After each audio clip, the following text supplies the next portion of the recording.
Broadcasting across Australia on Dare Media Group radio stations, this is the Sportcat Show, uncovering secret chapters, strange encounters, and the occasional technical mishap. There is always the technical mishap. Hello, everybody, and welcome to the Sportcat Show. I am your host, Glenn, sometimes Sportcat Jackson. I'm trying to work through some technical difficulties. Not sure what happened, but me and the doc ended up in the studio, and I don't know where my co-hosts are. So we'll just make it up as we go along. I hope everybody's having a great day and a great night. I want to thank everybody at WRFN, WZQR for tuning in, and of course to Dare Talk Radio and Dare Talk Country in Australia, where we are live right now. Please come over and find us on the Sportcat shows and join the chat, and you will find me and hopefully the rest of the gang. Let me bring my guest out here. Hold on here. I don't want to offend her. Let me introduce her properly. Doc, well, I call her Doc. She is got her own, Dr. Katherine Hutchinson-Hayes. She's got her own show. She's got a book out. She has some real life intelligence experience to talk about. And, of course, she's not a medical doctor, so don't come over to the chat and ask about any medical problems. But let me bring her out. Hello, Doc. I'm going to call you Doc, by the way. You can call me Katherine. Okay, Yeah. Katherine. Katherine, this is my co-host, JM, and she finally found it. So what happened was I went to hit go live, and it went live, but nobody was there. Oh no! I hate when that happens. I was like, what just happened? So I was like, hold on. You didn't cross all of your fingers and your toes. No, it's aliens. I blame it on aliens. So, Katherine, how are you today, by the way? I'm good. I had a chance to eat dinner before the show, so life is good. Hubby ordered dinner tonight, so that was nice. I didn't have to cook. I love to cook, but I had a lot. Mexican food, which is our favorite. So yeah. It's my daughter. It's myself and the kids is our favorite, but my husband not so much. But he does it because he knows we love it.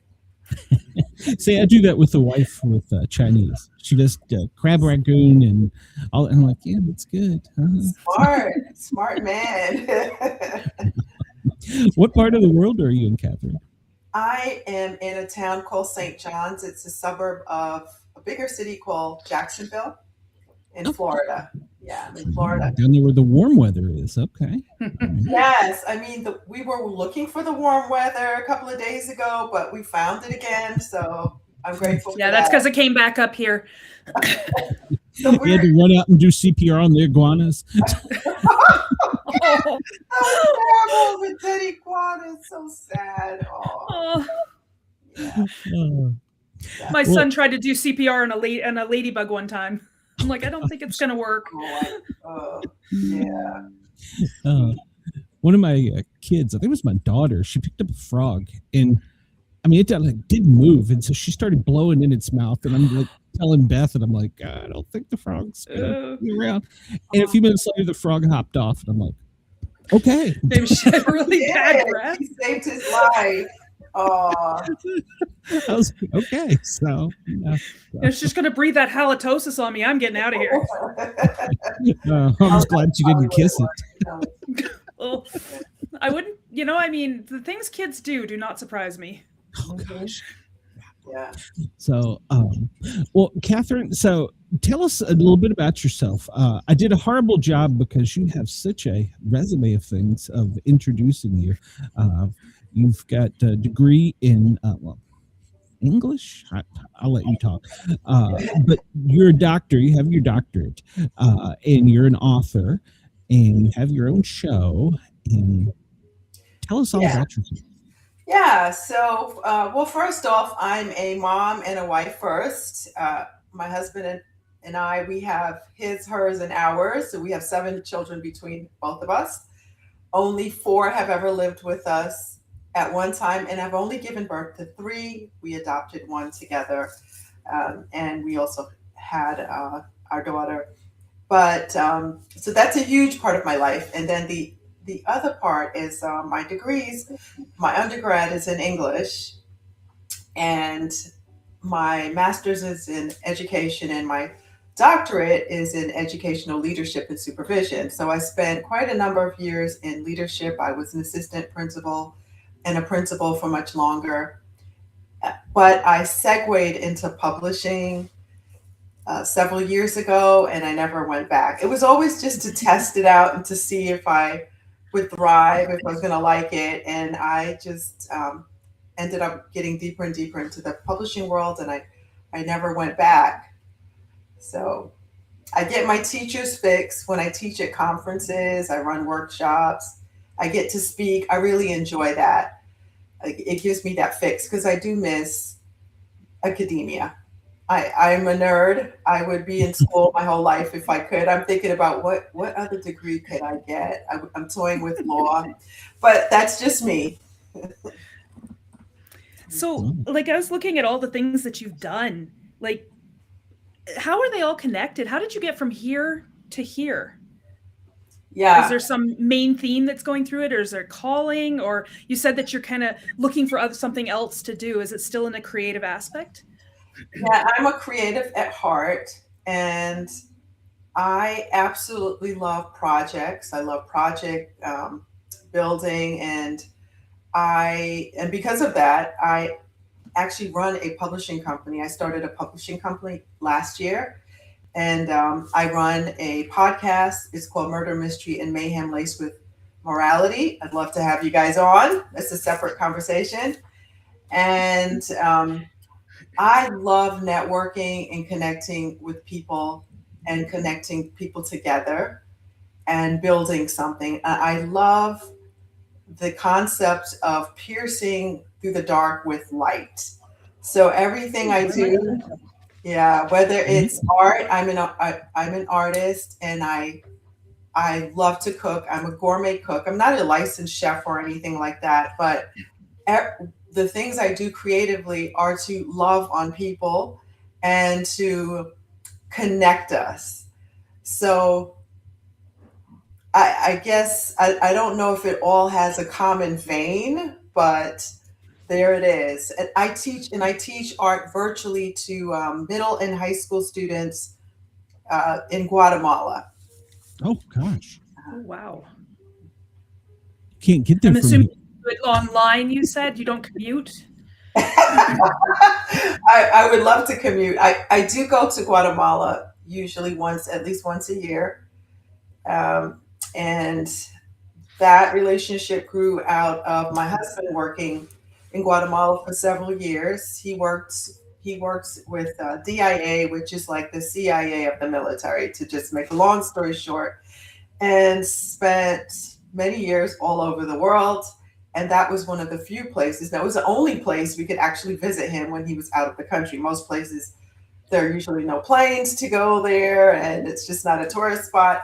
But Guatemala was one. And the irony was we had friends that we had met when we lived on a military base, and they had begun a mission field in Guatemala and opened a school there, and asked if I would be interested in being an art teacher. I didn't feel like I had time, but I made time. And it is one of the best decisions that I made because it rejuvenated my love for art and actually practicing the craft, showing students how to do it, and helping them to learn English in the process and to have a marketable skill. Wow. Yeah. That's a lot. That is a lot. Like, you know, I used to say, because I'm a mom too. I've only got 2 kids though, but they're busy enough as it is. So I used to always say, you know, if there's no rest for the wicked, I must be evil. And now I feel like maybe I'm good. You know, I mean, like, you know, you seem like you're a lot busier than I could ever be. Yeah, that I love that saying is British, isn't it? British, no rest for the. I don't know. Okay. I just remember my parents saying it. No, there's no rest for the wicked, and the righteous don't need it. And I don't really understand why they don't need it, but yeah, I just made my own version. Oh yeah, I love it. I do tend to be busy, but I enjoy that. I prefer being busy, and I don't like. This is kind of naughty, but I sort of don't like not having stuff to do. Yeah, it's like you almost. I finished a big project, and I didn't have anything else on my plate, and I got to this point where I was like, okay, I don't know how to relax. Yeah. It's like, I guess it's a first world problem, but yeah, I can empathize. Yeah, first world. I'm sitting there waiting for my kids to come home from school so I can like pick up their coats or something. You know? Yeah, I totally get it.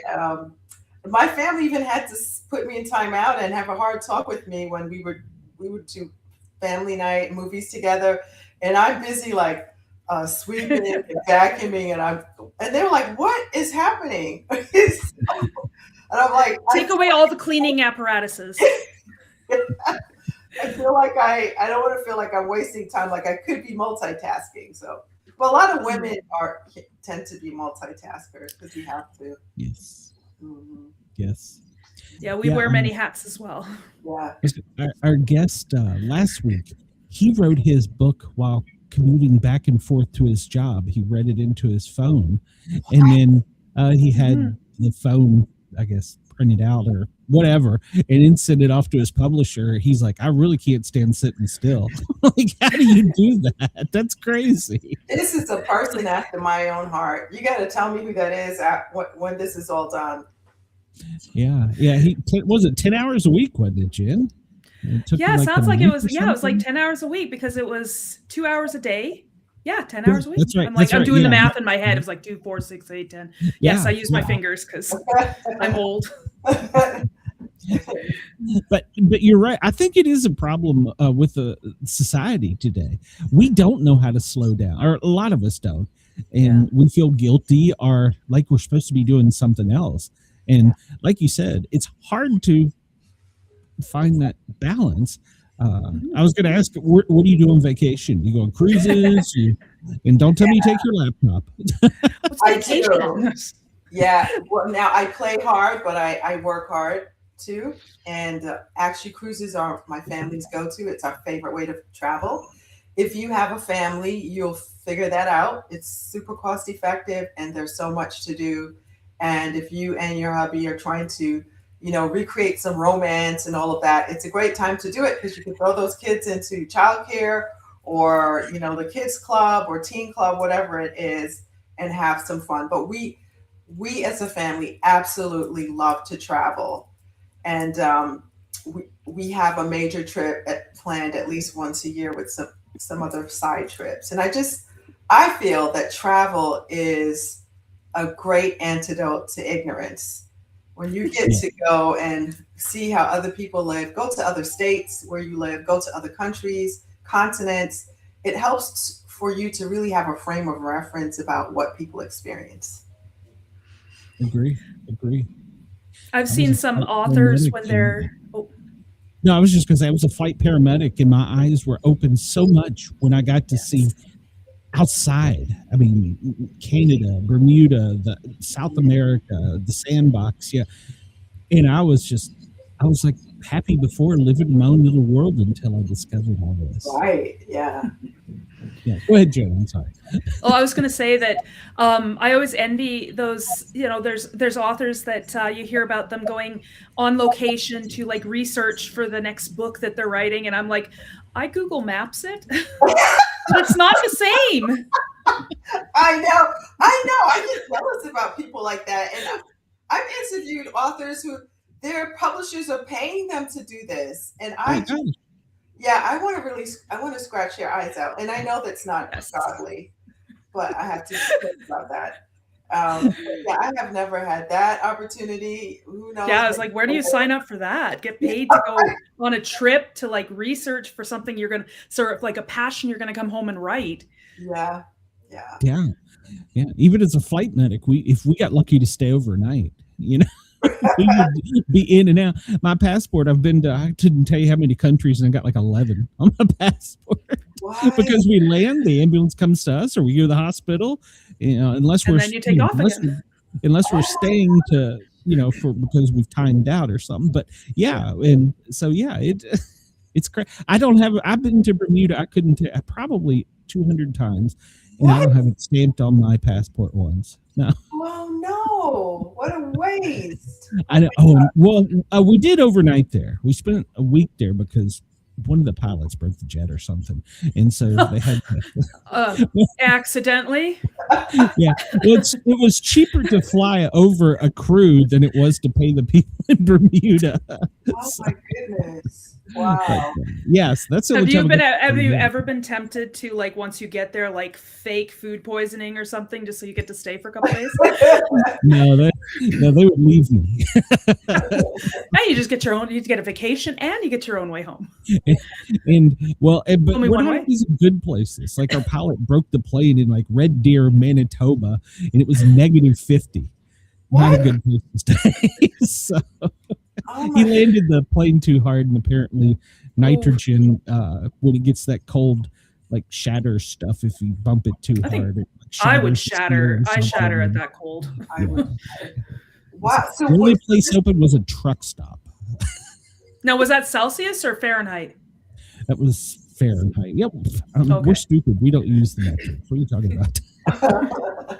Yeah, because the coldest I've ever seen is, you'll probably remember this, is -63 Celsius, which is -84 Fahrenheit, I believe. What? That's the coldest I've ever seen.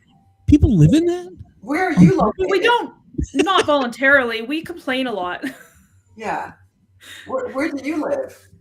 I live in Alberta. Okay. Yeah. Yeah. And this was northern Alberta, middle of nowhere. It was -63 Celsius for 3 days. We're living out in the middle of nowhere. We can't start our car. We're just praying our furnace doesn't quit. My goodness. I would set the house on fire. The walls were popping because it was so cold outside. It was terrifying. Yeah. Oh my goodness. Problems I don't want to have. Yeah.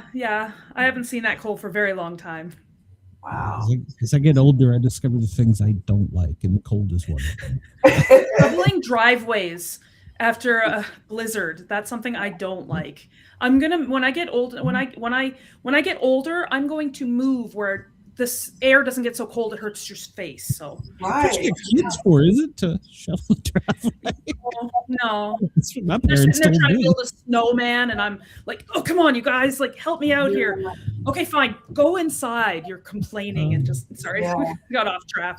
I grew up in it though. I understand. It does. You know what's fun though? Shoveling snow does burn a lot of calories, so it's like a workout. So that's as a paramedic, I can tell you it causes heart attacks too. So. Yeah, I was just gonna say it keeps the emergency department busy. If you're not pulling your back out, you're ending up with a heart attack. It's a great cardio workout when you're wrapped up in, you're 100 degrees on the inside and it's 20 outside, and you're out there shoveling and sweating and don't realize how much you've exerted yourself, and then suddenly you're faced out in the snow with a paramedic like me looking over you going, hey, what's going on? Wow. So what kind of paramedic are you where you get to travel like that? Well, I was a flight paramedic. Well, let me back up. I started on the ground as just a regular, ambulance, 911 stuff. And then I went to work for a fire department, and my wife got really sick and I was tired of the schedule.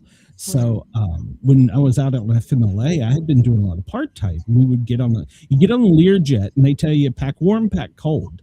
You may be in Boston, you may be in, down in South America. So I told the guys there, I said, look, if a job ever opens up, because those jobs are so hard to get, very competitive. And I said, if whatever opens up, I'll be your guy. I'm the next up in line. And while she was out sick, or when she was sick, it came open. And so I left the fire department and I went and flew for, 10 years, maybe a little longer. Wow. And yeah, you get the Learjet. And just think when you go on a cruise, or because we picked up a lot of cruise patients, or if you go on like a ski trip, you get that insurance that will bring you back home. Okay. And that's where I come in, because it's cheaper for your insurance company to fix you in Jacksonville as Right. opposed to fixing you in Boulder, Colorado from the snowmobile accident. So they'll patch you up. But in Bermuda's case, at the time, they didn't have a trauma center. So we would get pre-alerted on bad calls and launched to go over, because their hospital was not much more than a Band-Aid box. And we would bring them back to either Boston, Baltimore, or Miami, depending on the weather, to a trauma center. So, and then, of course, we did the government contracts where I did the secret squirrel stuff over in the sandbox, and not a fan, stuff like that. But it was fun.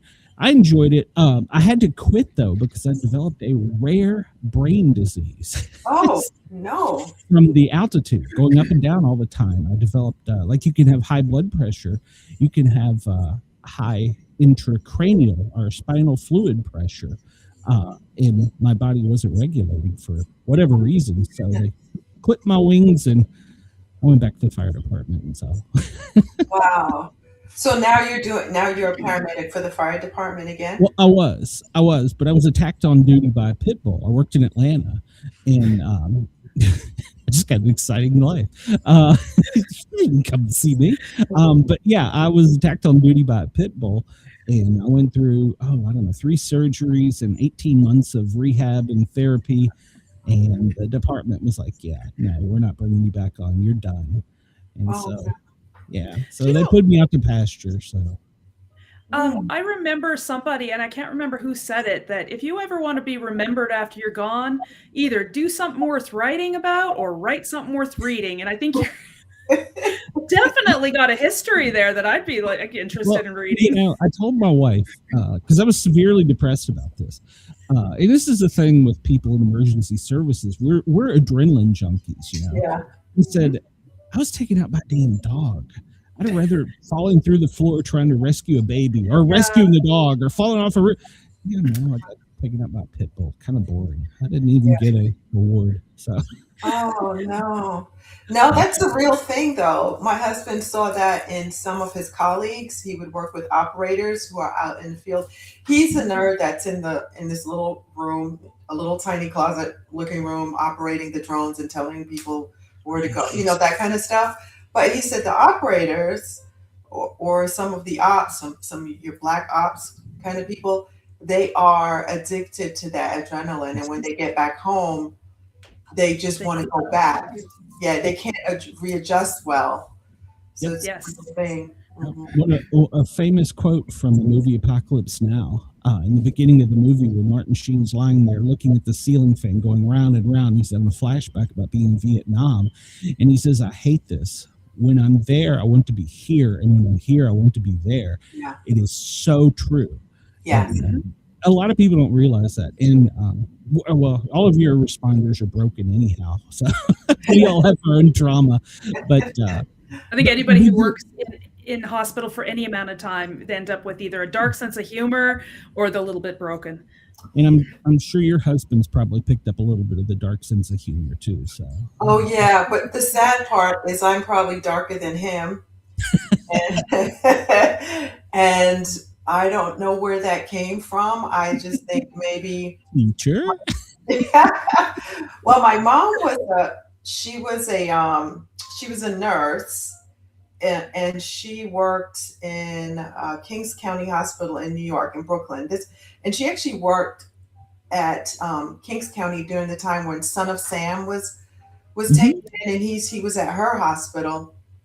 And my father was really worried about her because she fit the description of the kind of people that he would go after. She's really long hair, and so Dad would either drop my mom to work at night. She did night duty, or he would follow her. And I think it's some of those dark stories that I lean into. And my mother, she's so cute and innocent. Oh my gosh.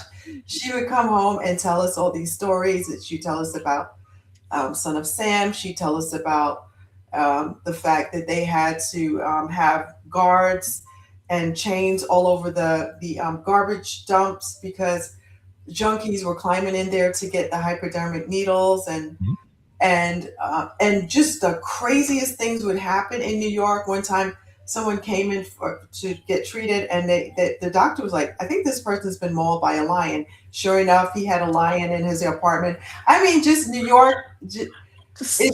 If you want to hear about some crazy stuff, it's there, and I think that's where the seeds grew. My mom sharing the stuff from the hospital. I don't know. And if she worked in hospital, she's probably thinking, "Oh, no big deal." Yeah, well, we do that. Like I said, it's Munchausen by proxy, probably. Yeah. That's why I always say, if you're either going to laugh or you cry, and laughing has fewer wrinkles. So yeah. And we didn't grow up with TV, so we had to have our imaginations were always running wild. We read a lot, and I started out in the sciences. I always thought I was going to be a medical doctor. So we were always dissecting stuff, going to these pathology labs and looking at body parts. And so, you know, when you don't have TV to feed those thoughts, you have your own imagination and you're creating all kinds of scenarios and everything. So I think maybe it all came about by those things. Probably. You're an editor, and I was going to ask, when you're writing, are you able to shut off that editor part of your brain? That is really difficult. To be honest, I try very hard, but sometimes no. Sometimes it bothers me so much. I'm like, oh my gosh, I forgot the comma. So that's very sad. And you do have to shut it off.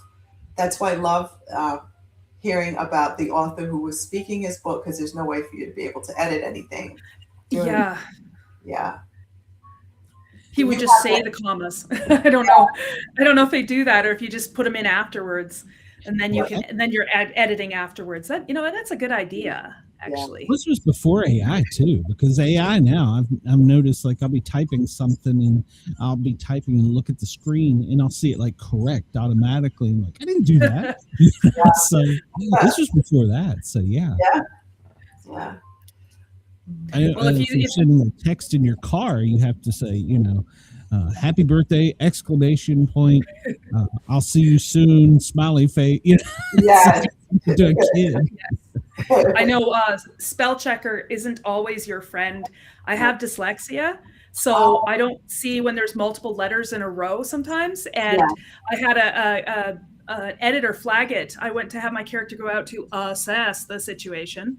I missed one of the S's at the end, and technically it was still spelt right, but my editor flagged it multiple donkeys. So I was like, oh yeah, I guess that would be confusing. So that's a funny one. Yeah. When I was a young paramedic, I used to spell the patient assessment wrong. But during my assessment, somebody come to me and they're like, "You're not spelling that correctly." I'm like, "What?"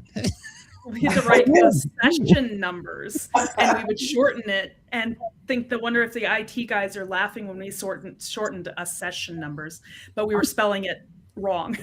Oh my goodness. Wow. Yeah. Nobody ever said anything. They went with it. Oh my gosh.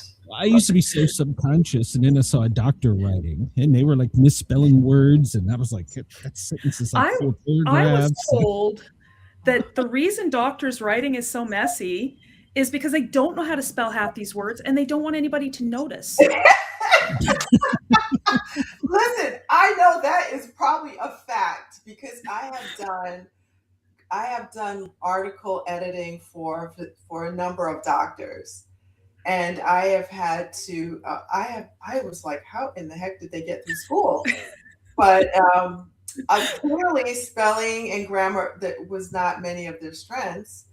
But and some of them are so bright, they know what to say, but it's so complicated. Normal people can't understand what they're talking about. Yeah. So I totally get that. Their brains work. Many of them, it works very differently. Yeah. I have to have instead of talking out my words, my books and talking through it, I have to get to my computer to read it back to me, because I will miss words or I will reverse my vowel teams. And it doesn't come out right. And sometimes it's spelt correctly, but it's the wrong word, like quack instead of quake, or snake instead of snack, and I don't see it. I literally don't see it. So I have to get it. But when it reads back, then I'm like, oh, that sounds wrong. That's a fantastic way to edit, though. I edit like that. Specifically for my own work, I play it back so that it can be read to me. And because us as writers, we know what we want to say, so we will automatically fill in what's wrong because we have it in our heads, so we don't see it. But that's a really great way to edit. Yeah. And that's just kind of a tool. I know when I was going through school, the things that I had to come up with because it wasn't diagnosed until about 18 months ago, I was diagnosed with dyslexia. And I used to take my books and I'd have my bookmark, and I'd have my bookmark there, and I'd move it down a line because I get to the end of the line and I get lost coming back. I move it down a little bit, move it down to the next, move it down to the next. And I had a teacher come along and take my bookmark away and say, that's not how you read. And then I was like, fine, I'm going to use my finger because you can't take that away. So I had my own little strategies that I had to come up with that helped me through. And yeah, one of my friends in my doctoral program, she was dyslexic, and she used tools just like that. And it was so difficult for her going through school. They, trying to diagnose her as special needs, and thank goodness they had the right test where they found out what the issue is. Because sometimes if you don't diagnose someone who's dyslexic, then what happens is they can go as under the radar, and some of them are not even learning how to read. But there's so many ways to work around that. Yeah, so good for you. You're like extra smart. You have to be. I've got the trifecta of dyslexia, autism, and ADHD, just to make it fun. Yeah, it's not uncommon though. Yeah. So they kind of go together. They're comorbidities. Yeah. Wow.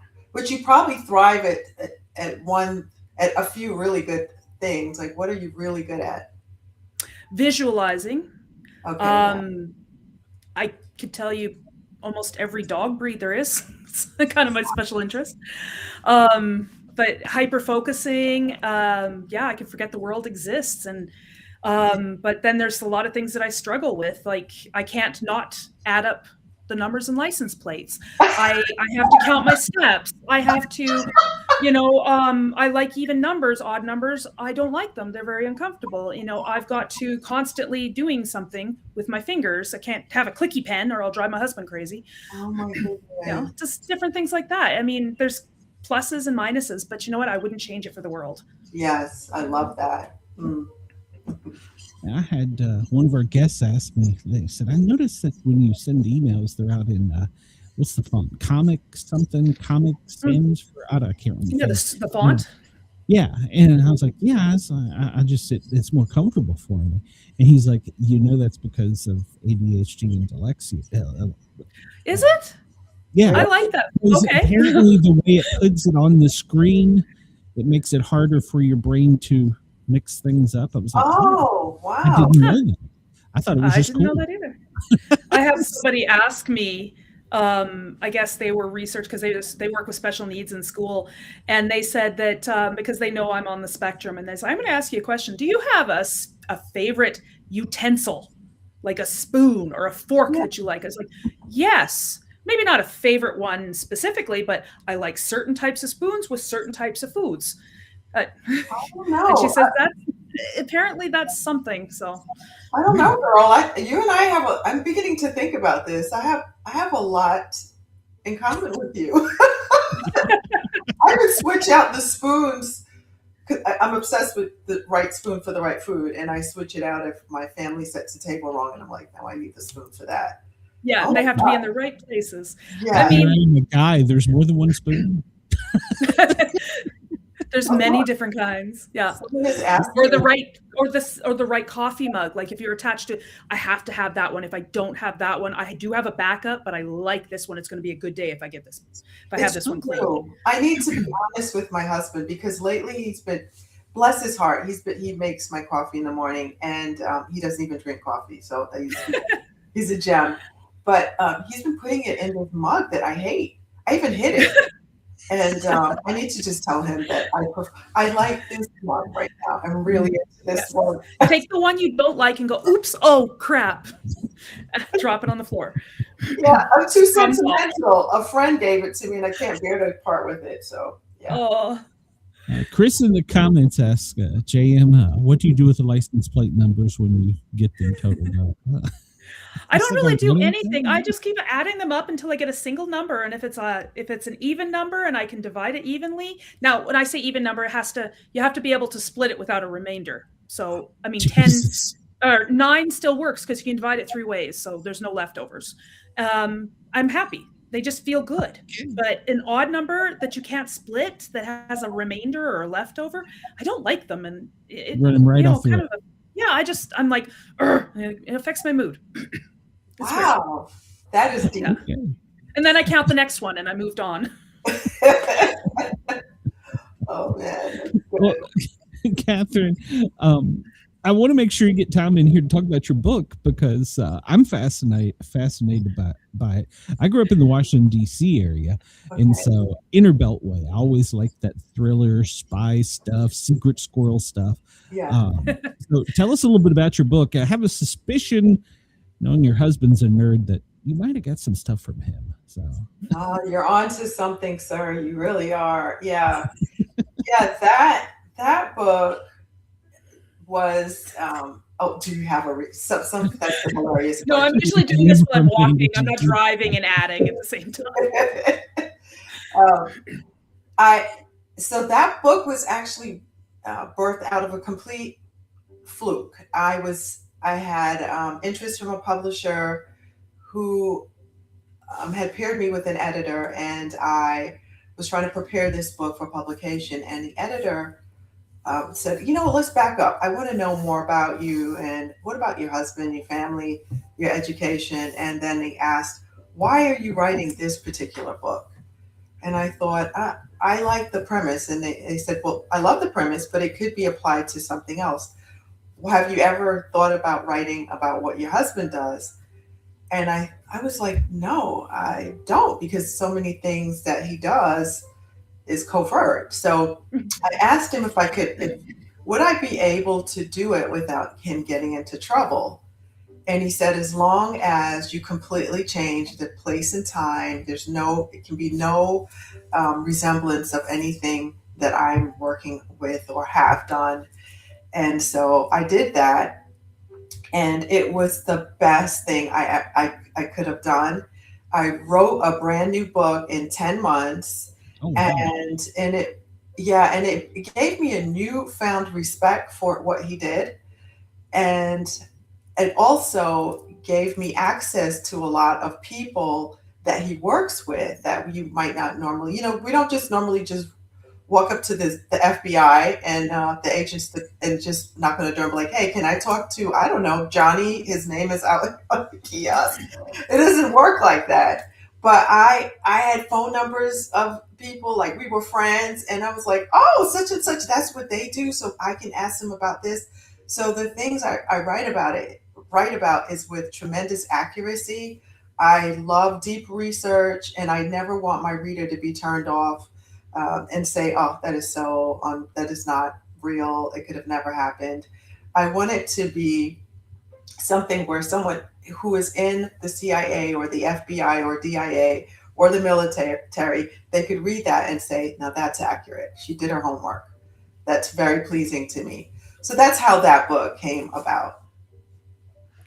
How did that, so was it like date nights you plan ahead and they're like, okay, so we're going to do some research. And did you find that was really nice to have that connection, that talk to? Yeah, it was usually when we share an office, and I would always make sure he's not in the middle of doing, serious paperwork where he needed to concentrate. And we would have our downtime, and I'd be like, I just can I read this chapter to you, or can I just go over this premise? What's the right wording? What am I getting right or getting wrong? And so it was through that process that I was able to figure it out and get things streamlined. That's a real bonding opportunity. It really was. Especially because he doesn't really like reading in that genre. My husband, I thought I was a nerd. He is a nerd. Like he reads like manuals. Like, how is that even reading material? That sounds like my husband. It's like all he's ever read is textbooks and journals. I had to threaten him with bodily harm to get him to read my novels. Say no more. So that the only way for me to have gotten him to read the novel is I was basically reading him a chapter, and so he knew what the novel was about. But and I don't feel insulted. I know that my husband's not going to pick up my books and be like, oh, let me see. He's not. A journal, a textbook, a manual, something like that. Yeah. Yeah. Now, if some of your characters, though, they kind of like some dark trauma stuff in their past. Where did you pick that up from? Yeah, well, that was not hard to come up with because it was just, living in this life and in this world. One of the things that I do I jump all in, is I talk about loyalty a lot in friendships, forgiveness, redemption, and some of those things are affect our families when things go wrong, childhood trauma. One of the darkest characters in my book, and I didn't even realize how dark he was until I began writing him, and he revealed himself to me more and more, was because of the trauma of him being raised by his father. His father was an alcoholic, his father was very abusive, and his father was very racist. And so it shaped who he was. And then I have another character. He has a very dark secret, and he is really worried that it will get out. And you find out later that he took someone's life by accident. It was an accident. It was when he was a child. So many of those case scenarios were things that I had experienced, people I'd experienced, and situations I'd experienced. So our family is Jamaican, right? And Jamaicans are extremely diverse. So my father's family, they began with the Scottish being involved in the slave trade, and the Scots got there, they went rogue, never went back. My mother's family started out in Portugal. Part of them, they were Jews escaping Nazi persecution, ended up in Jamaica. So diverse. Yeah. And what's fun about Jamaican culture is their coat of arms is out of many one people. And so if they're fighting about something, it's not about race. It's going to be about a woman, about money, or politics, right? And so that's how our parents raised us. And then they moved, although they were both Jamaican, they met in England, had my brother and I, and then they moved to America, to the States. And so their experience moving all of these different places was always different with how people looked at them. So my father, even though he was mixed race, he looked more Arab, right?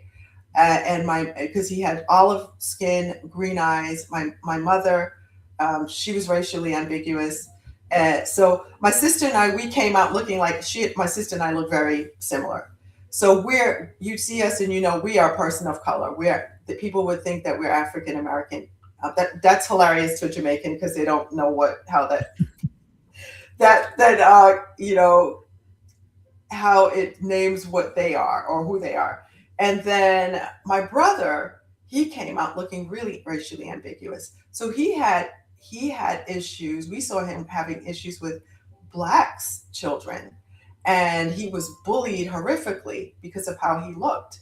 So I saw so many sides of race, and I thought, man, it was such a good lesson. I was like, this is so dumb. Like, we are judging each other on the exterior. You don't even know who the person is inside.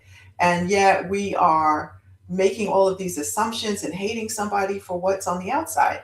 So I'm grateful that I had the experience being raised the way I was, and then seeing life through the lens of my skin color, my parents. People looked at them as a mixed race, as a mixed couple. They thought my mom was white and my dad was black, which the truth is they were both really mixed up. And so that wasn't true. But they took them as this mixed couple. So I saw lots of things that happened in life that created the characters that I built in a very realistic way. That's fascinating. And it all just came out and you didn't even really think about it. Yeah, it was very organic. So my characters' backstories were lived experiences. They were people that I had known. One of my grandparents was hilarious. He thought he was black, but he wasn't. and so he had a twisted sense of racism. It was very strange and very funny. So I could take really hard situations and make them funny and make light of it, because it shows how foolish a lot of the ways that we think and we're taught to think are in the first place. Yep. It makes you realize how much we rely on what we're seeing. Yeah. Mm-hmm. Yeah. Well, I tell everybody, I grew up in Washington, D.C. area, Fort Belvoir, Mount Vernon, Virginia. Yeah. And my high school spoke 13 different languages when I graduated. And when I became a paramedic, I moved to the South. I didn't know what racism was. Right. In the South. And I'm not Virginia is South. I'm not knocking on the Southern culture, but I had no understanding. And at that point, that's the only place I had ever been, was just, that little bubble there in DC.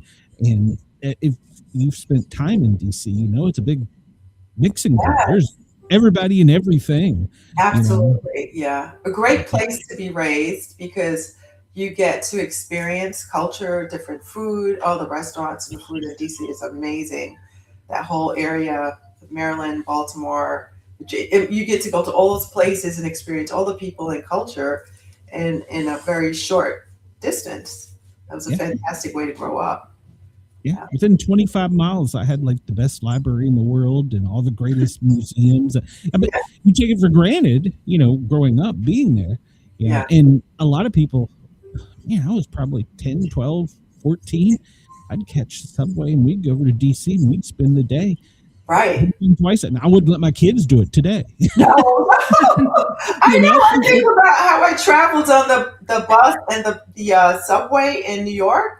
Yeah. I would never let I didn't even want my kids to ride the bus, much less the subway, the school bus, much less the public transportation. Yeah. And I was a nerd. I was a photographer. And I was a stringer for a couple of newspapers, and I might be carrying $3,000-$4,000 worth of cameras on me, just walking around DC, introducing myself to people, taking pictures and stuff. I was a stringer for a couple of the Times, the Post, the Journal. It went right out of high school, and I never thought twice about it. But today, no, heck no. Yeah, so, different times. Yeah. Well. I'm just loosening the reins and letting my kids go to the park on their own, but then I'm still, you be back by this time. And if they're like 5 minutes late, I'm like, okay, I'm going to get them. Exactly. Yeah. It's almost like we're too tight on them. And then I make fun of my daughter. Our world has changed. We got a grandchild now, and he came here to visit. I'm in Knoxville. I'm normally in Atlanta, Catherine. I'm helping some family out here, so I'm kind of remote doing this. My grandson, there's a big hill on my uncle's farm, and he could start at the barn and go all the way down the ridge to the road. He can't do that in Atlanta. And so he's doing this, and my daughter is like, she's like, you have to have a helmet. You didn't have pads. You didn't. I'm like, What the hell are you talking about? Yeah. Let him boy. Yeah. Oh, I was telling Glenn this story. I used to ride out back and forth to my grandpa's farm picking sticks every weekend in the front end loader of his tractor. Yeah. And I thought that was the funnest thing in the world. You know, he'd go up, he'd tip it down, tip it up, okay, Yeah. And it was fun, but you wouldn't dare do that now.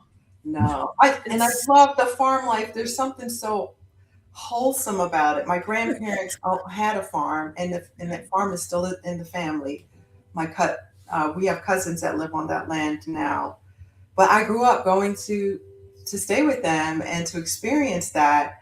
And I thought it was so much fun, feeding the chickens and helping Grandpa herd the goats and taking the cows out to pasture and all that, milking the cows. It's really wholesome. Unless you're doing it all the time and you spend 8 hours picking sticks every single day. I think so. Yeah. Then it becomes work. Yeah. I say I consider myself kind of like I don't know what the right half breed or something. During the summers, out from school, I would come stay with my aunt and uncle here in Tennessee, East Tennessee, and he was a veterinarian. He had a pair of every animal known to man, I think, at some point in time. And doing all those things, feeding chickens, slapping hogs, milking a cow. Yeah, I knew how to do all that. And then I go back to the city, and I was back with my city friend. It's kind of really screwed up. You had like a second life. You would probably explains a lot. Yeah.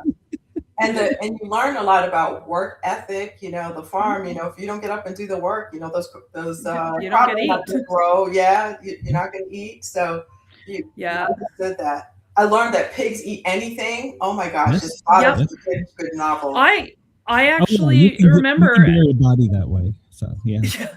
I remember being a little kid sitting at the front window there watching my grandpa at the distance chopping the heads off chickens and then throw their body, and they literally do jump around.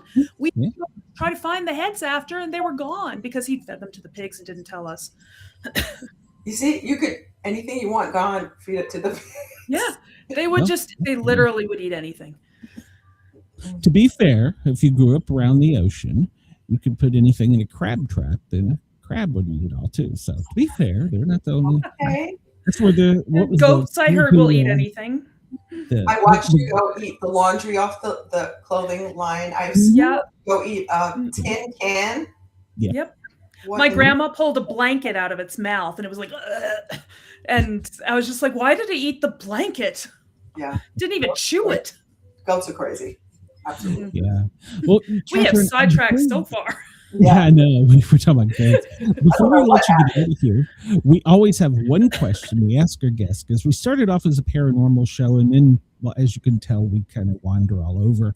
So we had to get away from that. But a lot of my fans still like to hear if my guests have had any type of paranormal experience, seen a Bigfoot or some other cryptid being that you've been from other parts of the world. Yeah. I have had paranormal experiences in Jamaica. I don't know what it is about certain places, but it seems like there's a spiritual realm out there that is a little bit more open. I don't know what it is, but I've experienced things there. And one of the creepiest things was when I was staying with my grandparents, and my aunt was fixing the car, and we were holding up this kerosene lamp for her to fix whatever was going on. And they had, especially on the farm, there are 5 million dogs. So the 5 million dogs began running in a circle really fast.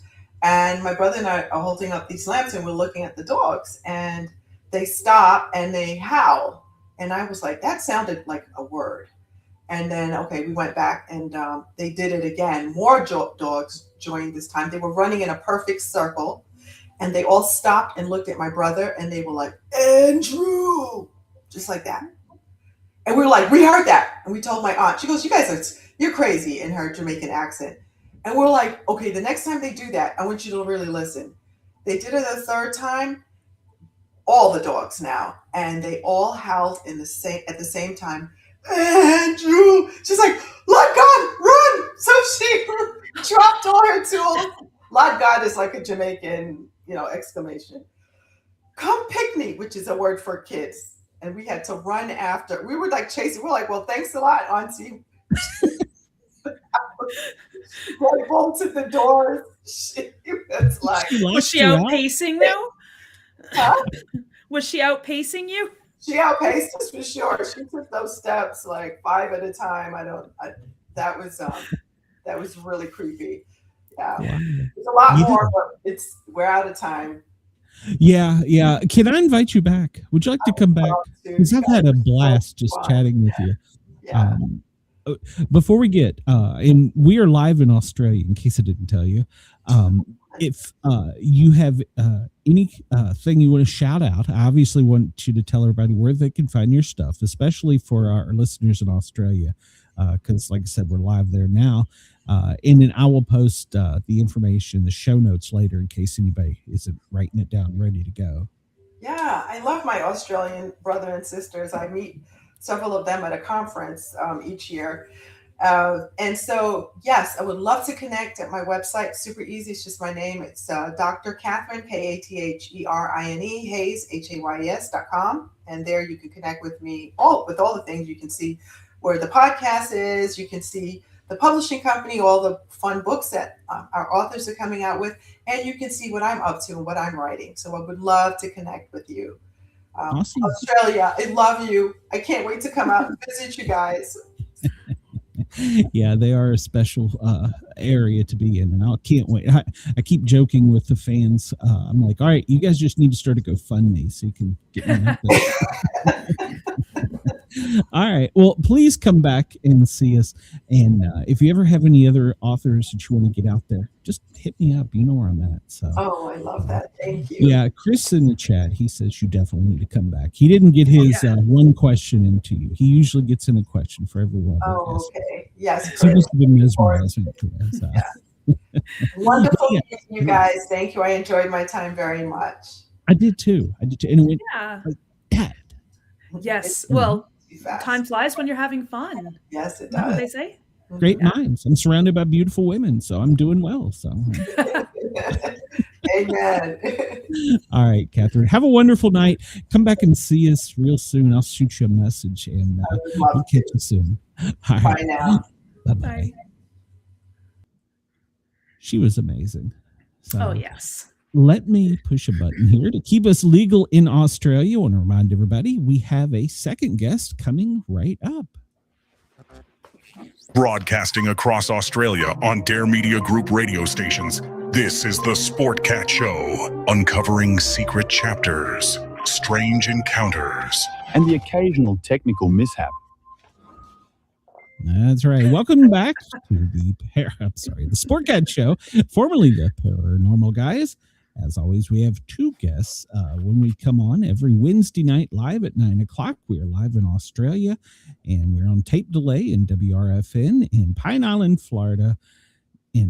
WZQR in Pine Island, Florida. WRFN, Radio Free Nashville. There we go. I figured it out eventually. You'd think I'd know what I was doing by now. It's all I don't. As always, it's words, and it's too late at night. It is. And sometimes when we say we want you to come back, we really do mean it, because our second guest, well, he's also an author, and we've had him on before, and he's got another book. He started writing about pirates and down in New Orleans and some, I don't want to say alternative history, but history. But Tom has quite a life story of his own to tell us about. So let's welcome out Thomas Leveque. I hope I'm pronouncing it wrong. He'll smack me if I'm not. Hey, Tom, how are you? Hey, fine. It's Leveque, by the way. So it's that French thing that gets in the way all the time. When I was reading your book, I couldn't pronounce the names in the book about 60% of the time. So I was like, that's Bob. Oh, well, yeah, I'll help you with that. That was a great show you guys just had, though, by the way. I really enjoyed her. Oh, well, thank you. We both did too. I kind of want to talk about the stuff that she was talking about. Well, you've got your own cool stuff. I mean, you've lived a great life. You've been in education as well, and then you were in the film industry. And then when you grew up, you decided you wanted to write books. And I did. And, so I kind of like, it's good. I've done it all. It's like, I'm a doctor too, by the way. Like a medical doctor? No, I have a doctorate in education. So. Oh, okay. All right. Cool. All right. I was like, if you were an MD, I was like, holy cow. You're like Iron Man. Say Dr. Tom. You should. Dr. Tom, yeah. Okay. I like the sound of that. See, really? Well, I was going to say, like, if you were MD, you're like Iron Man with all the stuff you've done. No. I can give physicals, but that's another story. Please, no. They're not requisitioned. No, it's not true. And Chris has pegged me right. My pronunciation doesn't. I am truly a Southerner at heart, and I can't pronounce shit. So just be perfectly honest. Well, up here, French is one of our second languages, and I was like, I'm not going to try. I'm sorry. That's why I was quiet. At the risk of offending like half the population in the world, French is really kind of a stupid language, honestly, because there are parts of it you don't. Look, I guess English is too. Come to think of it, because we kind of do the same thing. You know, where you don't pronounce certain parts of the word, and it's like I don't know. I took French in college for some unknown reason, and I passed it, but I don't speak it. Well, and I don't know much French, but I've heard that actual French and Canadian French are not the same thing. I'm sure that's true. I'm sure it's like Spanish from Spain and Mexico, and it's all different. Yeah, it's like an accent, I guess, or something. And like Cajun down in the. That's whatever language that is. I don't know what that's like. It's true. Can't understand a word that they say. Although it's kind of like going to England and meeting somebody from Scotland. You know, they're speaking the same language, but you have no idea what it is they're talking about. Especially when they talk fast. That's it. I'm thinking, like, because in Western Canada and Eastern Canada, there is a completely different language, it seems like, and it's English, but you can't understand it. No. Yeah. No. But the funny thing about French is, all the languages kind of take their base from somewhere, right? And then they kind of branched off. And I had a friend who had, she was studying for her, I didn't realize it until afterwards, but she said, I'm going to practice these words. I didn't realize what language it was. She said, I'm going to practice these words and just tell me if I'm somewhat correct. I'm like, okay. And so she's like talking, and yeah, that sounds correct. That sounds correct. That one sounds, she's like, I bet you don't know what I'm saying. I said, well, that one's corn. And that one, and I was like, there's some, and she's like, how do you know? Do you speak Spanish? And I was like, no, but they look French. Well, they all come from Latin, right? They were close enough that I could get it. Yeah, that's right. So it's good. I studied Latin in high school for 4 years, so I'm good. I tried French. It was necessary to get my credits to graduate, but I forgot half of it before I was over. Verbal processing says, be careful how you say take the bus between Spain and Mexico. So definitely the wrong place. That's great. Yeah. Well, my kids right now is what I say. My husband is bilingual, but he speaks Cantonese and English. And so it was interesting. We thought about teaching our kids Cantonese, but my kids both had speech delays. So we're like, no, we're not going to do that. But they did learn a few things. But before they learned that, my husband taught me the swear words, of course, because, that's why don't you do that, right?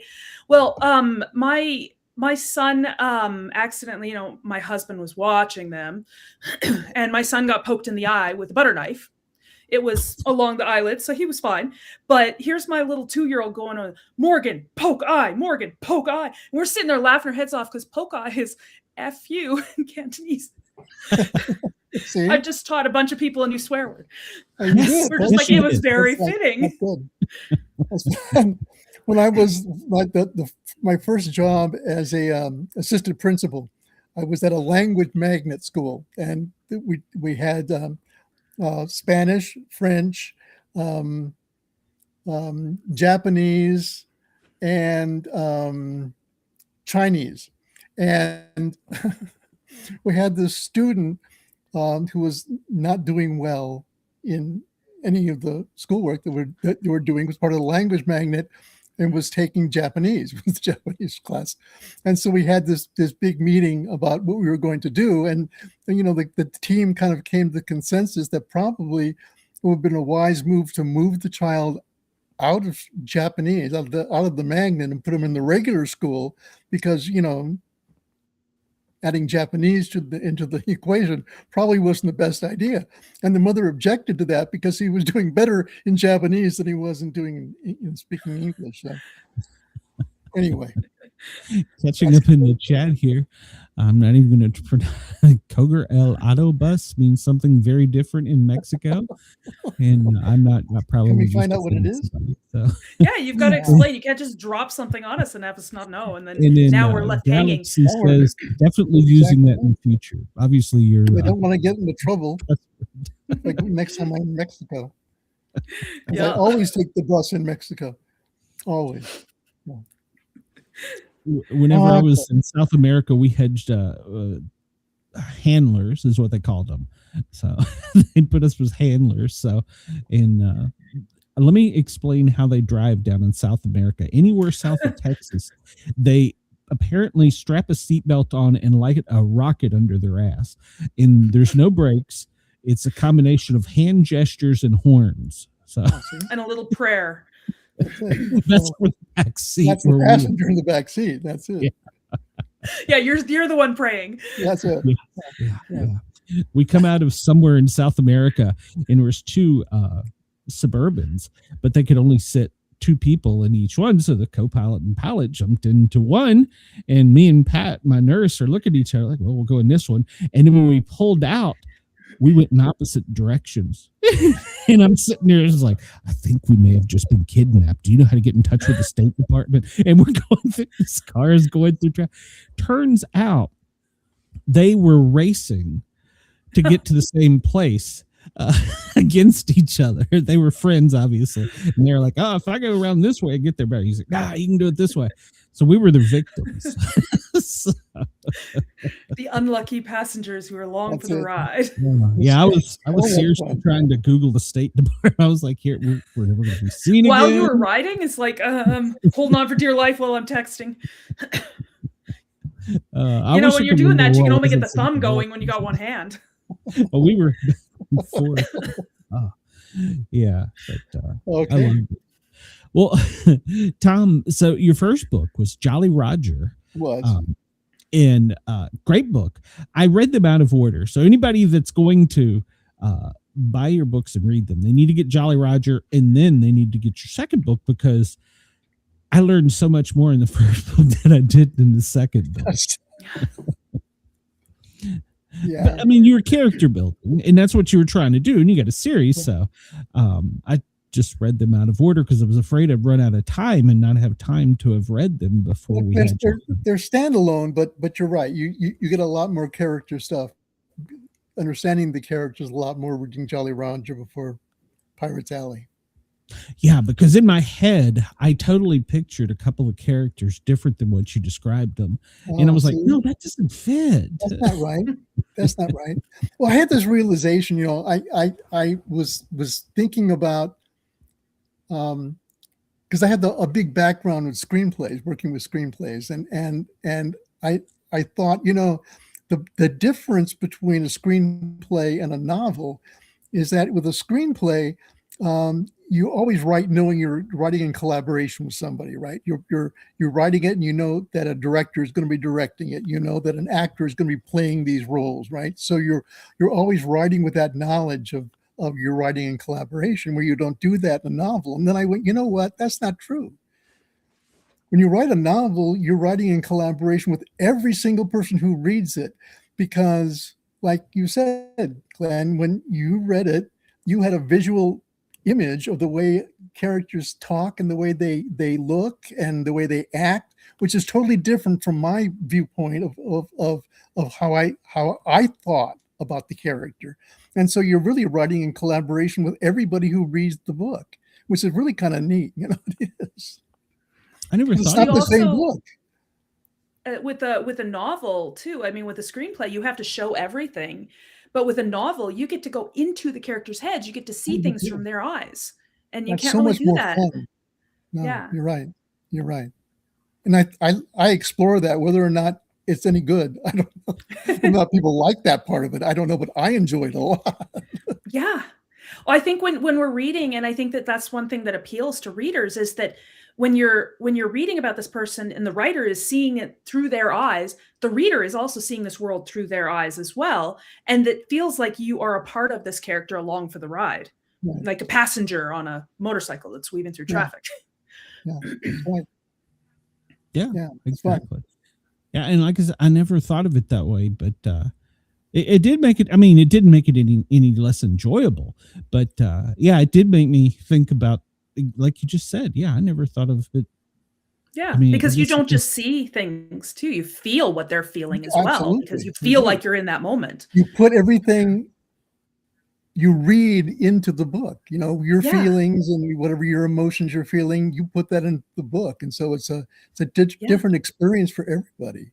Which is kind of Exactly. neat. Whereas instead of being an observer watching from the sidelines, like an audience, you're in there. You're participating. I mean, if you can elicit an emotional response from your audience, you're doing something right. Yeah, that's cool. It is. Yeah. It is. And that's what you strive for. Whether or not you really accomplish that, is another thing. But it's really a neat thing to experience. It is. Mhm.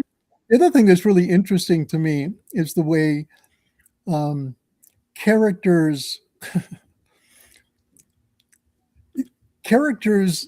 can surprise you. It's funny. Characters, even though you know it's coming from your own mind, there are times when a character does something that you don't expect, or says something that you don't expect, which is really counterintuitive, but it happens.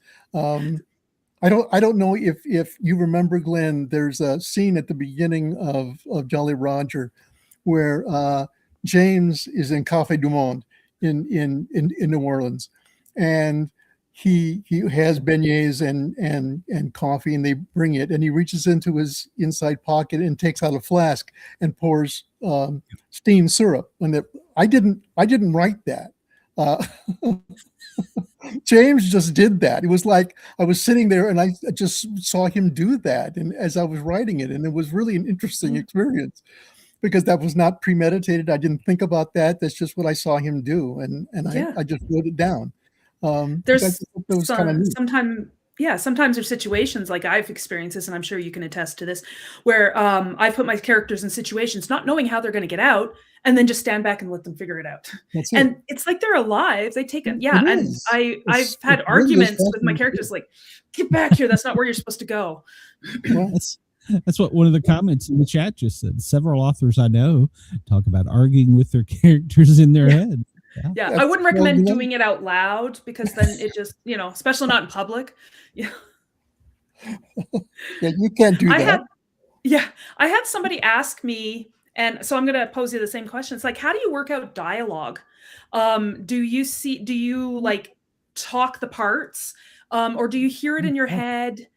Because somebody said, do I pick up my phone and pretend that I'm having a conversation? I was like, yeah, but then I would probably answer back to myself. If I was in public, it would just look weird. I'm having two conversations on a phone, but I hear them as a conversation that's happening in my head. And sometimes I contribute. Yeah, I do not speak it out loud. I do. It all is very natural in my head. Dialogue for me, I think because of my experience in the motion picture business with screenplays, dialogue is very natural to me. It's like very, it just occurs. It's the way people talk. It's like, so it's very fluid for me. I have a lot of trouble more with kind of big descriptions. Because that's not part of a screenplay, right? Mm-hmm. When you write a screenplay, it's very abbreviated when you describe something, but that's not true with a novel, and so that's more of a struggle for me. Yeah, so it's more the narrative that kind of throws you up. Yeah, because there's a fine line between telling and showing, and you can cross that telling into this is just too much kind of, and the same thing with description, and it takes a lot of practice to get it right. And I'm not saying that I've gotten it right either. I'm still struggling. It's hard. Yeah. It's hard. That's probably where I do the most rewriting is with descriptions. So what part of your story, your writing, what parts? So I'm really good, for example, with I love dialogue. I love action scenes and stuff. I hate those slow scenes where, your character has to have a breather, maybe they're talking and stuff like that. What areas of your books do you struggle with the most? I'll struggle with the most.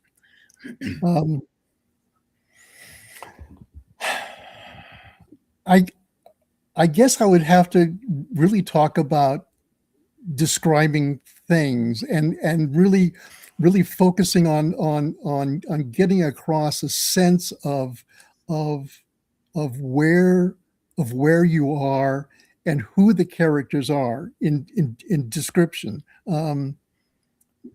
Dialogue, I think I'm better at differentiating with characters and their personalities, their personas come across better, I think, for me in dialogue. And so again, that's the biggest part of rewrite that I have to do, is then to go back in and kind of literally flesh out the characters, and make them complete characters for the reader. So, because I can't rely on the fact that Dustin Hoffman is going to be playing this role. I can't do that. Do you so when you're describing your characters, like you're giving physical descriptions and stuff, do you hold an image in your head? Do you find an image on Google? Do you imagine them as like an actor on TV and stuff? Do you? No, but I do imagine them in my head. I try to make a visual of them. I can't remember ever using an actor. Mm-hmm. That's an interesting thing. I should try that. Yeah, that may be very helpful. Yeah, I just figured as a screenwriter, you would kind of envision. I was just thinking you could kind of envision who's going to play this part, and because I had somebody ask me one time, "Who do you imagine as your protagonist?" And I'm like, "Well, that's tough because I don't think anybody looks like who I imagine them to be."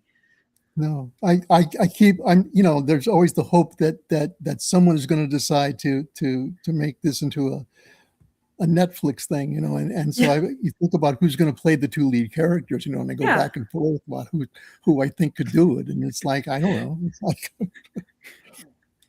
Dennis Quaid, I think actually would be good, or Harry Connick Jr. actually has done some acting, and I think he would be good, and he's from New Orleans, so I think he would kind of fit right in. So Harry, if you're listening, read the book and we'll talk. For the detective, this is probably, if you watched Hill Street Blues, there was that one grumpy, chubby guy that was he was one of the best detectives. I can't think of his name, but he was who I pictured the detective as. I was like, he just fit that New York detective kind of gruff, brutal, so. Yeah, I can't think of Dennis something. Dennis Franz. He's there you go. Yeah. Right. Yes. Yeah. And that's who I pictured as the detective. That's true. But what's funny about that to me is that when I wrote the character initially in Jolly Roger, I really didn't describe him fully. I said I think he was an ex-Marine and that stuff, and but I didn't describe him. I didn't give him an ethnicity. And I realized later on that I pictured him as African-American. And I said, well, I should probably write that in, I guess. I don't know. So I did. I put that in. But that's the way I conceived him. So in his new young rookie that he relies on, Police Academy, the young black girl with a high-pitched voice that couldn't for the life of her say anything until there at the end of the movie she started screaming. Right. That's who I pictured her as. That's right. And yeah, she's a great character. But it's funny because in the first book, I guess I'm going to give something away. I got to the end of the first section as writing, and I was really happy with that because it signaled to me that I was really going to write the novel. I was really going to finish it, right? Because I knew where it was going to go and what it was. But before I started the second part of it, I said, you know what? This is a mystery, and we've had one killing at the beginning of it, and there was a shooting at the end of the first part. I'm going to have to kill off somebody in the second part. And I have no idea who it's going to be. I don't. It had to be somebody who was important, but I didn't want to kill off any of my characters because I liked them all, and it was fun writing them, and I didn't know who was going to kill. Nobody volunteered. Yeah, well, actually, somebody did, and that's what was so funny because I killed off the policeman Duplanche. I killed him off at the end of the second part, and when I started writing that character, when I started writing the second part, I had no idea that he was going to bite it at the end. And it's another one of those things that just occurred. It just felt right when I was writing it, and it was just like it just flowed.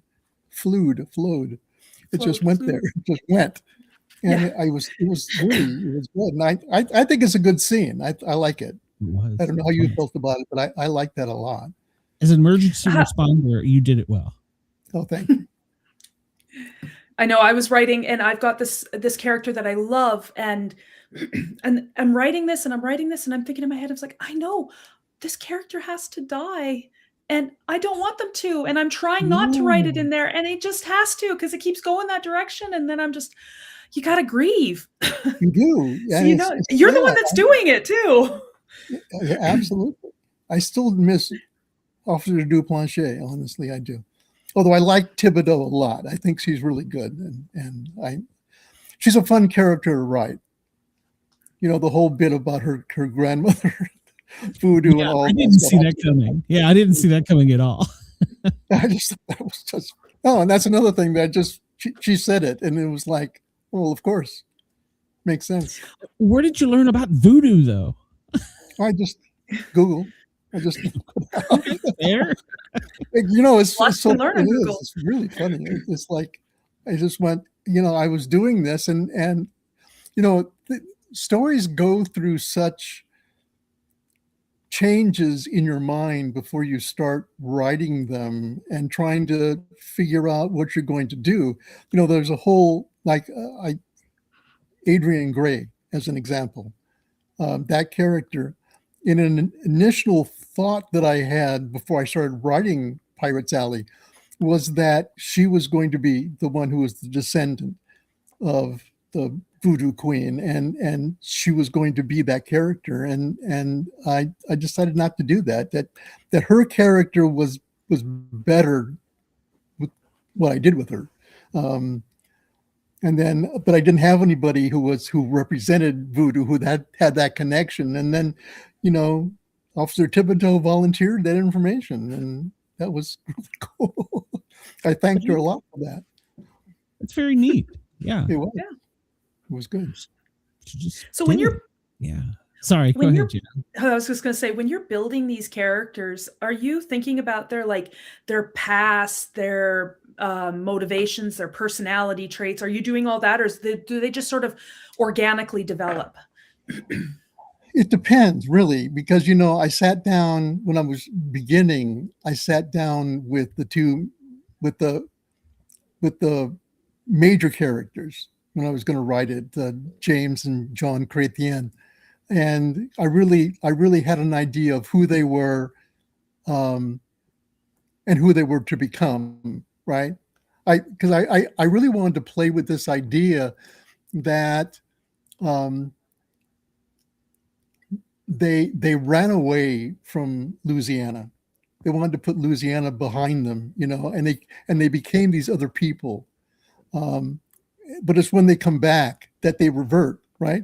So they go from John the lawyer and James the forensic accountant, and they return to Jimmy and Johnny, right? And so because that's what they were when they grew up, and I always was liking to play with that idea of when we go back home, we kind of revert back to the way we were when we grew up. Makes sense. Yeah. It's like we go back to our childhood. childhood home. We do, and Yeah. I think that's I deliberately did that, and because I wanted to play with that, and I think it comes across. I think it works, kind of, maybe not So as do well you as it should. do you write them down, or do they live in your head? Well, both. I mean, I did an extensive biography for them, for those characters in particular, but a lot of them I don't. A lot of them is just, you just write, and the characters just happen. They just sort of, you got an idea, and then they just sort of grow from there. Yeah, the nuances of the characters, and that's kind of what makes writing fun for me. It's like, because you don't know what's going to happen. It's like you're Yes. investigating these characters, and they do what they do. Yeah. Well, sometimes it's not even the characters that take on a life. It's like the scene shifts. Do you ever find Right. that? And that, Sure, absolutely. yeah. And Absolutely. sometimes, like, I've found that if I'm in, I call it the zone writing, but there'll be, places where if I let my imagination go, it's great. But it'll either take me to one of two places where I'm like, wow, that came out of my head. That's awesome. Or, oh my gosh, what's wrong with me? That came out of my head. Start questioning my sanity. No, that's true. It's like athletes call it the flow, when you get into the flow, and it happens when you write. It's almost an out of body experience, sort of. It's almost like you're the observer, right, watching this. Yeah, you're just writing down what you see, or absolutely, and it really is kind of but sometimes that doesn't happen, and sometimes it's a struggle to write this scene, and yes. And there's some scenes just harder to write than others. Like you have a plan, maybe you plot, I don't know, you know what you need to do. You just can't get it to go that direction, or you just can't get started. It's hard. Yeah. It's hard. And I mean, I was doing that today. I'm writing a third book, actually, with the same characters, yay. by the way. And so I was been writing this one scene for like 3 days, and it's not a long scene. But I think I got it where I wanted it to be today. And it was a struggle. With the history part, though, that was kind of set, correct? The historical part. No. Well, no. Okay. What history part are you talking about? Well, when you kind of, I don't want to call it you time traveled, but you would go back and forth in the book from present day to in the past to talk about what the not in-laws, the relatives, the kinfolk did. And did you do research? Because some of that was real history. So some of it was. Some of it was real stories. In Jolly Roger, the Jean Lafitte stuff is a kind of a combination of historical looking at Jean Lafitte and what he did. Part of it was my dad telling me stories about Jean Lafitte and the treasure, but a lot of it, Frank, was made up, and so that, but a lot of that part again was made up of stories. In the second book, I had no intention of writing a second book, honestly, until I came across one of the brothers, Gerard, and learned that he was a captain in the Battle of New Orleans. And I went, you know what? It's true that the Chretien family, or the Hippolyte Chretien, who's in the first book, was friends with Jean Lafitte. And Jean Lafitte was instrumental in the Battle of New Orleans. So it wasn't hard to connect the dots and bring Gerard Chretien and Jean Lafitte together in the second book. But all that's fiction, right? The kind of the historical part, kind of the some of the characters that I talk about in that section were real characters, it's true. But the story of them at the Battle of New Orleans was completely made up. the part in the book where Gerard has a son with a slave woman who dies. That's true. I embellished it and telescoped things together and connected it all together. But I really thought that in the early 1800s, a white man in particular, who raised a biracial son as a single father was really kind of an interesting character, because I don't think that was done very often, and that made that character stand out to me. And that's kind of why I wrote the book, because I thought that was a compelling character, and to weave this conspiracy theory around that comes forward 200 years to impact a story today. I thought it was neat. I thought it was neat. So yeah. Well, but I'm never sure. I always feel uncomfortable calling what I write historic fiction, because it's a lot more fiction than historic. alternate history. I wonder what percentage needs to be historically accurate for it to be called historical fiction. I don't know. And what's really funny to me is that reviews focus so much more on the historical part than they do in the modern day part of the story. And yet the modern day part of the story is like 75% of the book. The historical only happens, less than 25% of the time. But that's what people seem to remember the most, which I don't know. I don't know. Yeah, maybe it was more impactful because it was something that they hadn't encountered before, and it would stand out to them. That would make sense. It does. Something unique. It does. Yeah, it does. But they're remembering you, so that's all good. They are. That's interesting. One of the things that the publisher did was they had beta readers, right, who would read the book and then report back about what they thought, and they sent it to 4 readers, and all readers said kind of the same thing, that usually jumping back and forth in time confuses the audience. But that didn't happen here. And so it was like, okay, well, that could have happened, but it didn't. So I don't, there was nothing I could do. I mean, it was like, I shouldn't rewrite that part because it worked, but they're saying it could confuse people, but I don't think it has confused people. So I don't know. That's just the way. It didn't me.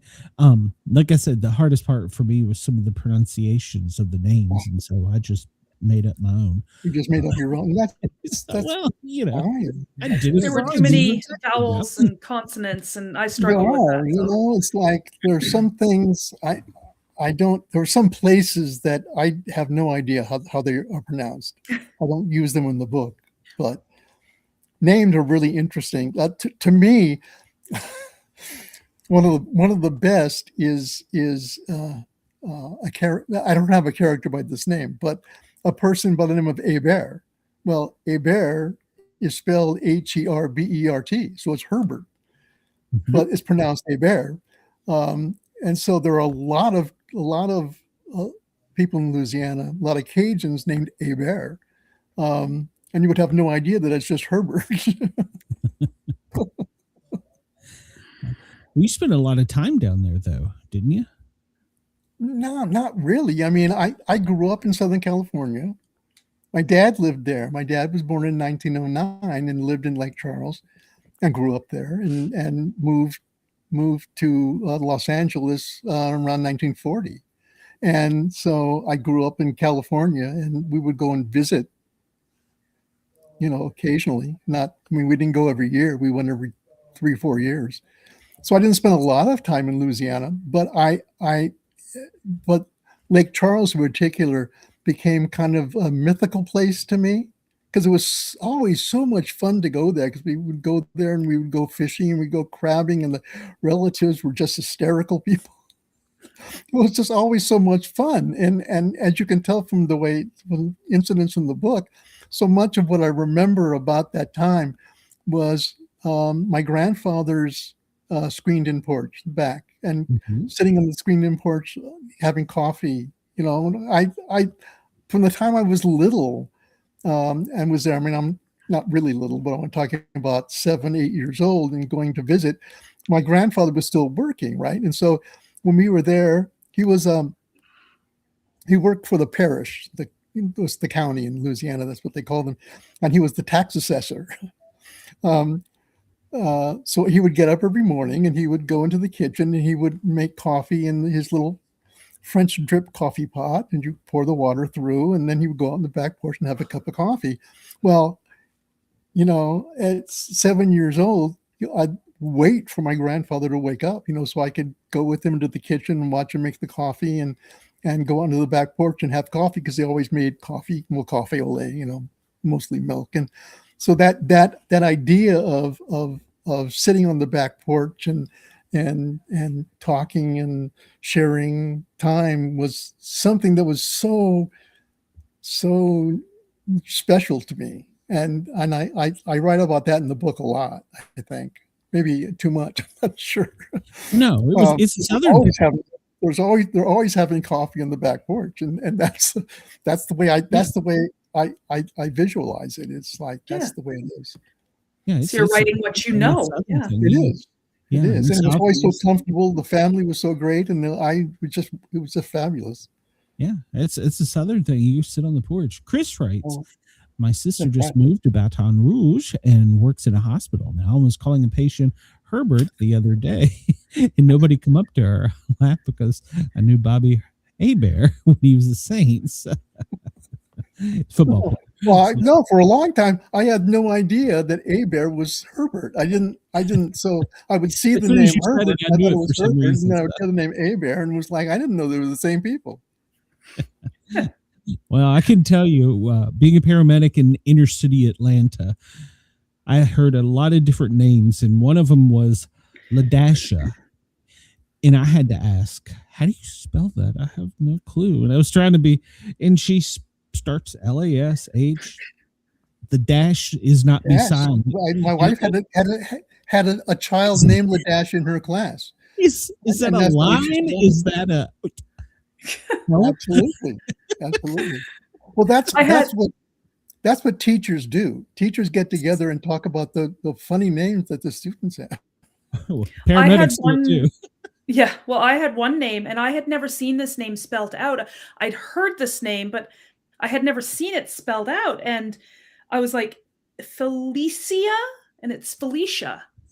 And I had never seen it spelled out, and I was like, I did not know that's how you spell it. Right. Well, I don't know. There was a child in school that her name was Famale. It's just female, and that's the way it was in the birth certificate.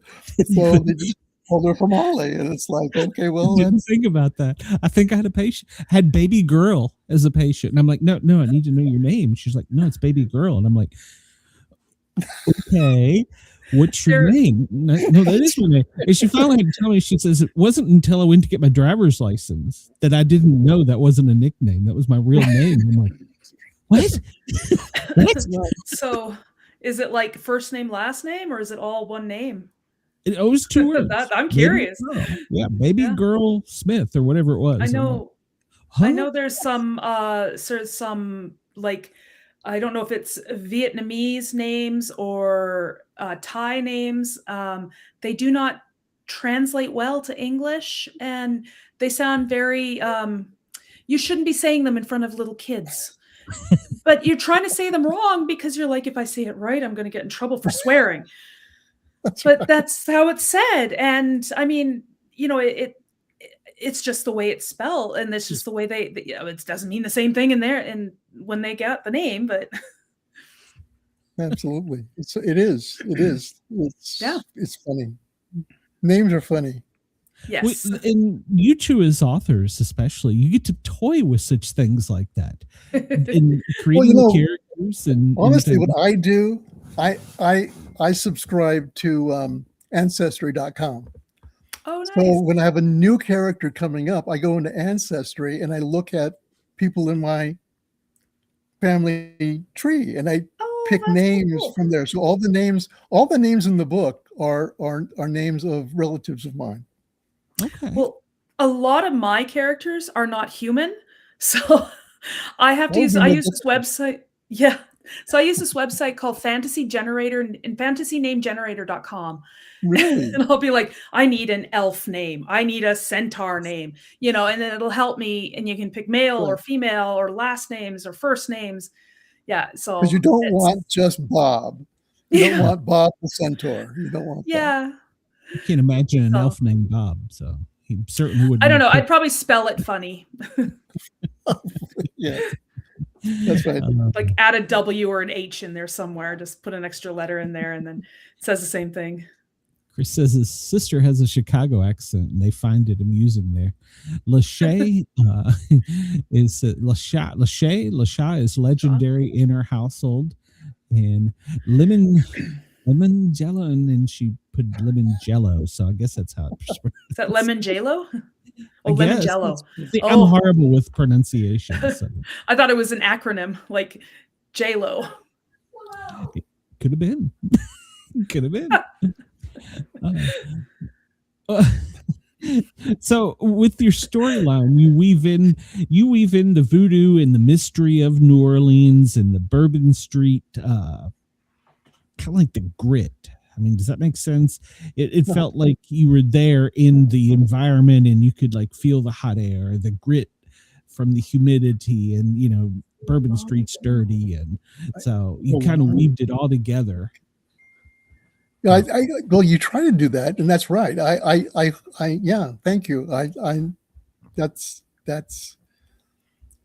Well, you that's did. that's what you hope for. You know, it's like because you have this. Well, lately, since I've been writing the book, I've obviously spent more time in Louisiana, in New Orleans in particular, and so you want to get that.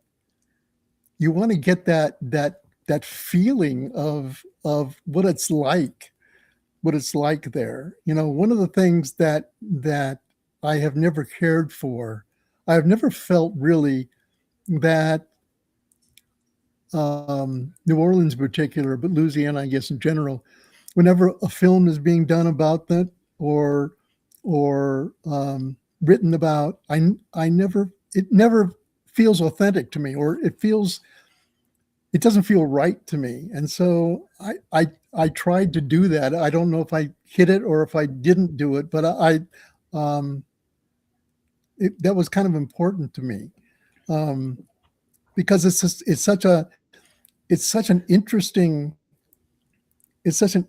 place, and it exists on so many different levels. New Orleans does, you know, and depending on where you are in the city, it's so different. The vibe is so different. It's just like, you know, and then you have, you know, if you go there in the summers, the heat and the humidity and all of that stuff, and the, you know, people in the street and the musicians in the street and the smells coming from the restaurant, or the homeless people, or, you know, the people who have thrown up the night before on the street. It's like you're assaulted in so many different ways in New Orleans, or It's almost too much to describe. it can be, yeah, and so it's like there's a section in Pirates Alley where I talk about Bourbon Street in particular, and I refer to it as sensory overload, because I think it can just present itself in so many different ways, all at the same time. You know, all the senses are activated and stimulated so much in the French Quarter all the time. Now, did you suck the mud bug's head? You know, no, I didn't, but I oh no, Did I offend you, Tom? I was like, I think I will now. I think that after I wrote that in Pirates Alley, after I really went into that, I think, yeah, that's pretty cool. But I haven't had crawfish since then. So since I wrote it, and so I think I will experience that now, because it's so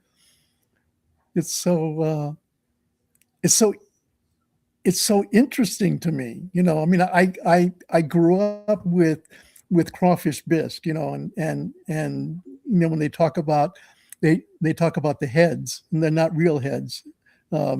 It's the thorax that they stuff, and they do that, but they call it heads. But this is the real head, and it's I don't know.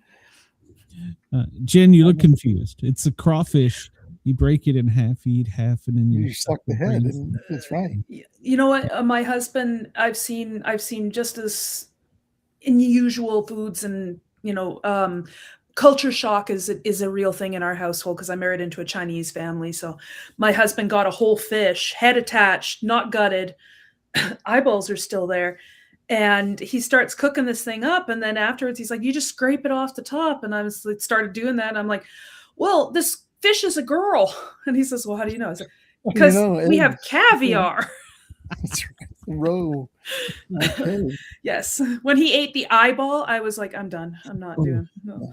Oh. Yeah, when we were in the Middle East, the goat's eye is like the delicacy.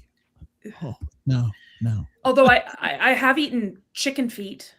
They don't have a lot of meat on them. No, they don't. Skin. I don't. How do you eat chicken feet? I'm really puzzled by that. Well, where do you start? I don't know. You just peel the skin off with your teeth and eat it. It's basically chicken skin. Kind of like frog legs, I guess. But there's no meat on them. I've eaten pig's hocks. My husband went to make me this seaweed soup, but he got the wrong seaweed, and it was just basically it tasted and felt like wet paper. It was just nasty. Turned me off of seaweed soup for a long time. I want to interrupt you real quick, because Tom, as I was reading through the book, I especially at some point towards the end of the book expected to come to a recipe section. People have said that, and it's like, I don't know why I resist that, but I do, because to me it takes the book to a different place. It's like, then it becomes I don't know what it becomes, but there are a lot of books that do that. I agree with that, and yeah, I don't know. I mean, you could do like a Cold Notes novella of recipes. I could do that. I should do that. I should do something with that, because a lot. Because I don't know. I sort of like the way I describe how to make stuff. I think I do it in an entertaining way that serves the novel, and serves the story, and yet gives a sense of how cooking is, particularly in Louisiana. It's kind of it's important. It just is. There's no exact measurements. It's a ritual. It's like, it just is. Tom, before we let you get it here, I want to make sure, tell everybody, and you've been here before, we're live in Australia. Tell everybody where they can find your stuff, and if they want to get in touch with you, communicate with you, how they can do that. Well, you can always get my books. They're in Amazon, Barnes & Noble, any bookstore will be able to get it. The books are Jolly Roger and Pirates Alley, and under my name, Thomas J. Leveque, Leveque. You just put in those two things and the books will come up. I have... I'm on Facebook, I'm on Instagram, I'm on TikTok. You can always find me there. As a matter of fact, this is really funny. Going into the second book, I was did a lot of research on how to market, right? And you know, the word is, if you want to sell anything, social media is the place to go. So I made a great effort after this book came out. I really didn't have, I had like 1,000 followers on Facebook, but I really didn't have much of a presence on Instagram and really nothing on TikTok. So I now have 3 accounts on Instagram, and I have like spread across 3 accounts. I have like 5,000 followers now. So, and TikTok, now I just crossed 1,000 followers on TikTok. Nice. So I have like these 7,000 followers on social media. The problem is that I kind of realized yesterday, social media is kind of the antithesis of reading books. It's like, because it's very immediate, and it's very interactive, which reading a book is neither of those things, right? And so I'm having trouble generating sales from social media into actual people buying books. That's kind of a dilemma for me at this point. But I certainly can be reached on Instagram and Facebook and TikTok. So that's that. Okay. Well, I don't know what happened to Glenn. He's I don't sort know. of disconnected, some technical difficulties. I guess so. But I guess I'll ask the question then that he always asks at the end. Have you ever had any paranormal experience? Well, not really, but I wanted to share a story about, I talk about Chretien Point, the family plantation. And I have read in places where Chretien Point is one of the most haunted places in Louisiana. And one of the incidents that they talk about is going to be in the 3rd book I'm writing, where it was during the Civil War, where there were marauders, people who had deserted from either the North or the South, would just go on rampages throughout the area, and burn places down and rob and do all that stuff. And Felicite, who husband built the plantation, she was about in her 60s during the Civil War, and this group came to the plantation, and there was this man. One of them was coming up the stairs, and she met him in the middle of the stairs and shot him dead with her pistol. And those two individuals haunt Chretien Point. People have seen them together on the stairs. People have seen them individually on the stairs. So, yeah. I wonder if there's been people who's heard that gunshot go off. They have. They reported gunshots just by itself, as well as other odd phenomena in the house. So interesting. Yeah. I'd love to. You know what? I want to go. I know where I'm at. I live near Calgary, and there is a lot of history there. There's some places that are quote unquote haunted. I would love to visit them and just see and like feel, because it's a lot of times it's an environment thing. I like it. So I think it's yeah, it is. It is. It's kind of neat to be in those places, because even if you don't experience anything, it's a certain atmosphere that you get from places like that. Yeah, absolutely. And I mean, there's history there too, right? It is, right. Absolutely. Well, I'm seeing a note here from Glenn that he's saying, carry on without me. What happened to him?